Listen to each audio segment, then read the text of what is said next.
Henry Algernon DuPont was Delaware's 33rd senator. He was specially elected in 1906, re-elected in 1911, and served until 1917. DuPont was born in Greenville, Delaware, and yes, he's from that DuPont family. His grandfather was this guy, the one who founded a gunpowder manufacturing business in 1802 that would eventually become the gigantic DuPont Corporation that we know and hate today.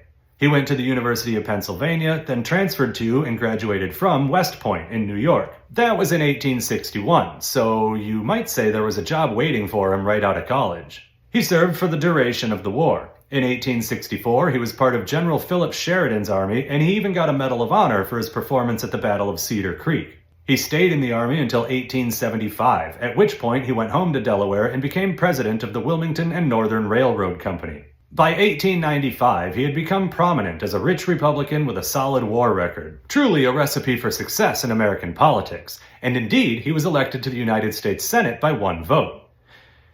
Except not really. I covered this in the long-form timeline episode, so I won't dwell on it here, but the end result is that the election was challenged, DuPont was not seated, and the Senate ruled that his election was invalid. Over the next several years, the Delaware Republican Party split, and DuPont became the leader of the regular Republicans, while the other half was called Union Republicans, and they were led by J. Edward Attucks, DuPont's opponent from 1895. Over the next several years, the battle between DuPont and Attucks led to more legislative deadlocks than successful elections. Something had to give, and as it turned out, Attucks had been committing heretofore unseen levels of voter fraud and bribery in his various attempts to win a Senate seat.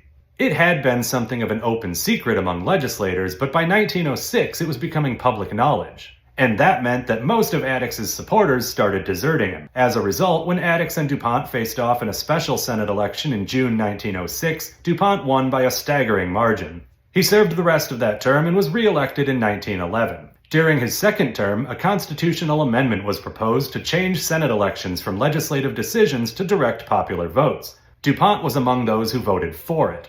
It passed Congress, got ratified by the states, and became the 17th Amendment in 1913. Delaware's first popular vote Senate election was held in 1916, and DuPont lost to Josiah Wolcott. I imagine he was regretting his vote at that point. DuPont returned to his home in Greenville, where he died in 1926.